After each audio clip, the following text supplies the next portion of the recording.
আপনারা অতি সত্বর আমার খাতার টাকা পরিশোধ করুন।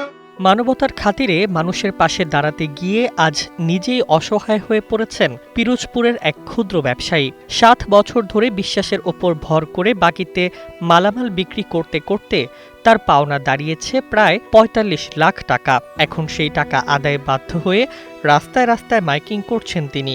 ঘটনাটি এলাকায় ব্যাপক আলোড়ন সৃষ্টি করেছে।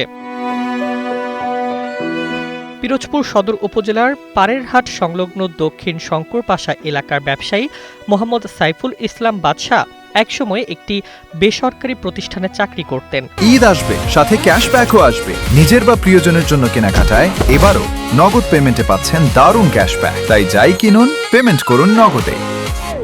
পরে গ্রামের বাড়িতে ফিরে শুরু করেন মের্সাস আদিল আহনাফ এন্টারপ্রাইজ ও মের্সাস হাওলাদার ব্যাটারি নামে দুটি ব্যবসা প্রতিষ্ঠান।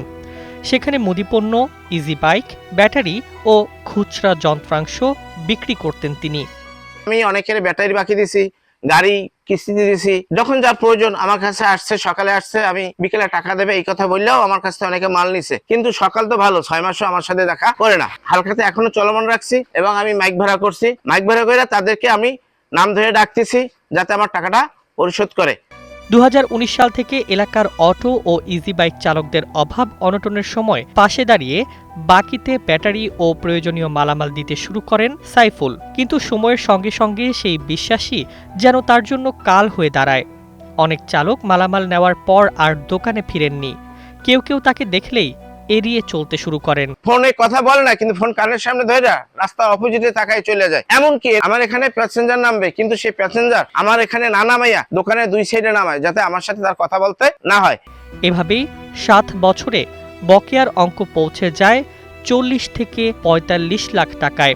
চলমান সংকট থেকে বের হতে গত 13 থেকে 15 মে পর্যন্ত ঐতিহ্যবাহী হালখাতার আয়োজন করেন তিনি। আশা ছিল পুরনো খরিদ্দাররা অন্তত কিছু টাকা পরিশোধ করবেন, কিন্তু 3 দিনে প্রায় 45 লাখ টাকার বিপরীতে আদায় হয় মাত্র 50 থেকে 60 হাজার টাকা। এতে ভেঙে পড়েন সাইফুল ইসলাম।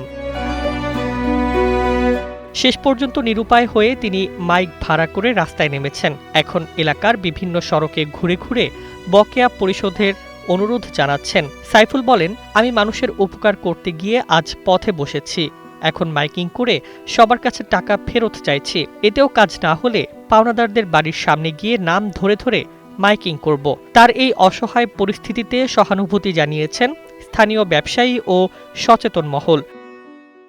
লজ্জার বিষয় এটা, কে মাইকিং করে বাকি টাকা যাদের কাছে পাবে তাদের কাছে চাচ্ছেন, সে বাধ্য হয়ে আজকে অ্যানাউন্স করছে যে আমি কিন্তু প্রত্যেকের নাম ধরে ডাকবো। আমারও তো 1 লাখ টাকা দিছে।